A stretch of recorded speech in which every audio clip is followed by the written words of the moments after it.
Howdy y'all, going in conjunction with the prior video of SMAW electrodes, we're breaking it down. We're going to be going over tensile strength, what it is, and why you should know it.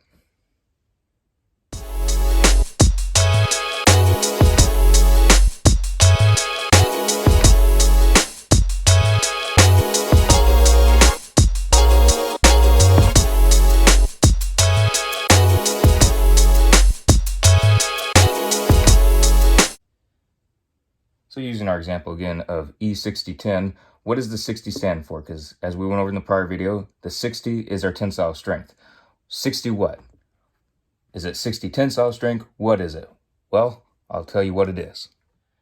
So our 60 in E6010 actually stands for 60,000 PSI. That is the strength, that is the tensile strength. So if we have, just say 7010, 7024, 80, 90, whatever numbers in here, just say there's 110. That will be our tensile strength. It'd be 110,000 PSI. But how come we don't put 60,000 for 6010? Well, no one wants to put this on here, so we're going to break this down as to why it's 60. So breaking it down, instead of having 60,000 PSI on the front of our electrode, we're going to break it down to KSI. KSI is kips per square inch. That's something important to remember. 1,000 PSI equals 1 KSI.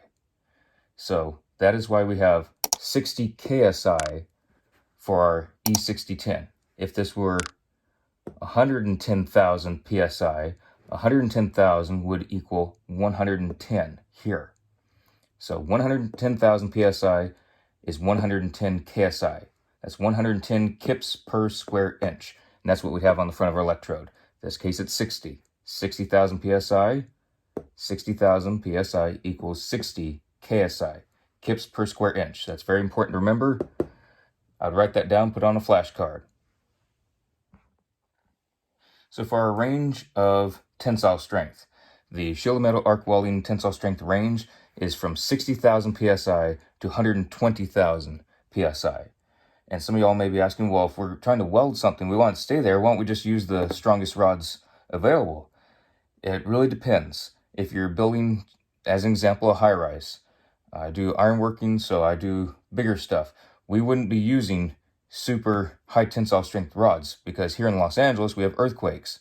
And earthquakes, you want the building to flex. If you have a super strong rod, a very strong rod, such as 120,000 PSI rod, it's going to be very rigid, and it's actually more prone to cracking.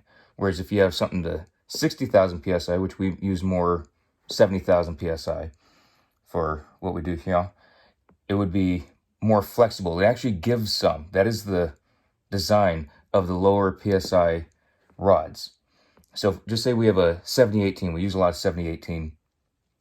If we're using that, it's more likely to give a little bit and let the building sway in an earthquake. Or say you have overpasses, you're more likely to use something that is a lower tensile strength because you have big rigs, you have trucks hauling things and cars going on and off the overpasses. You want that thing to flex with the weight. If it's very rigid, not even counting earthquakes, but if you have trucks hitting it, all kinds of stuff, it's more prone to cracking and failing. So that's why we use a lot of the lower tensile strength. There are plenty of applications to use higher tensile strength though. So if y'all are wondering why we use 70,000 PSI a lot on buildings, that is the reason. So I hope y'all enjoyed this. We'll be rolling out with the next part, which will be the position, the next number in line, which is our 1 there. And I'll be explaining that in the next video. Be seeing y'all there. Stay safe on the job site. Be seeing you in the next video.